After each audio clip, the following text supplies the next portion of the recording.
వైసీపీకి మరో షాక్ తగిలింది. ఆ పార్టీకి చెందిన నంద్యాల జిల్లా నందికొట్కూరు ఎమ్మెల్యే ఆర్థర్ కాంగ్రెస్ పార్టీలో జాయిన్ అయ్యారు.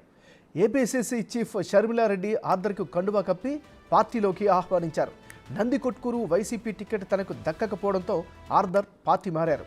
ఆర్థర్ గత కొంతకాలంగా అసంతృప్తితో ఉంటున్నారు.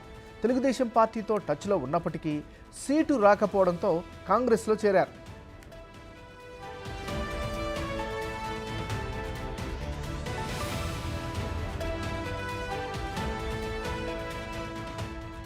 నందికొట్కూరు రాజకీయాలకు సంబంధించి మరింత తాజా సమాచారాన్ని మా రిపోర్టర్ శ్రీరామ్ అందిస్తారు.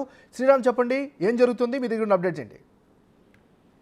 గత కొంతకాలంగా నందికొట్కూరు సంబంధించినటువంటి ఎమ్మెల్యే ఆర్థర్ వైసీపీకి సంబంధించినటువంటి వ్యవహారాలకు దూరంగా ఉంటూ అసమ్మతిగా ఉన్నటువంటి ఆర్థర్ ఈ రోజు గత కొంతకాలంగా టీడీపీకి సంబంధించినటువంటి అధిష్టానంతో పావులు కదిలినప్పటికీ టీడీపీలో అక్కడ ఉన్నటువంటి జయసూర్య పేరు ప్రకటించడంతో ఆర్థర్ కు ఎటు దారి ఇటు వైసీపీ కావచ్చు లేదా ఇటు టీడీపీ సంబంధించినటువంటి పార్టీలో అవకాశం లేకపోవడంతో ఒక్కసారిగా ఈ రోజు కాంగ్రెస్ పార్టీకి చేరడం జరిగింది. అయితే గత కొంతకాలంగా ఆర్థర్ పార్టీ సంబంధించినటువంటి వ్యవహారము ఇటు టీడీపీలో జాయిన్ అవుతున్నారంటూ కూడా పెద్ద ఎత్తున నందికొట్కూరు సంబంధించినటువంటి నియోజకవర్గంలో ఆ పెళ్లి దుమారమే రేపింది. అయినప్పటికీ ఆర్థర్ కు రెండు పార్టీలకు ఆ దారులు లేకపోవడంతో కాంగ్రెస్ గూటికి చేరారు. అయితే కాంగ్రెస్ సంబంధించినటువంటి ఈ పార్టీ ఖచ్చితంగా అతనికి ఇక్కడ ఎమ్మెల్యే కేటాయిస్తుందంటూ కూడా ఆ నియోజకవర్గంలో కావచ్చు లేదా ఆర్థర్ కూడా ధీమాను వ్యక్తం చేస్తున్న పరిస్థితులను అయితే మనం చూస్తా ఉన్నాం. అయితే గత కొంతకాలంగా ఆర్థర్ కావచ్చు ఇటు యువ నాయకుడు బైరెడ్డి సిద్ధార్థ రెడ్డికి గత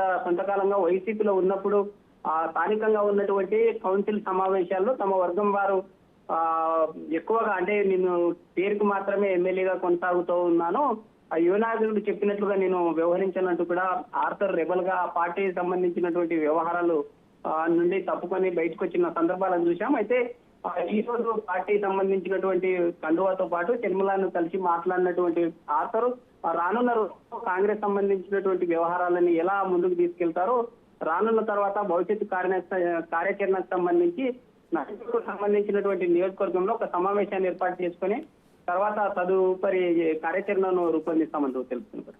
రైట్, థ్యాంక్ యూ శ్రీరామ్.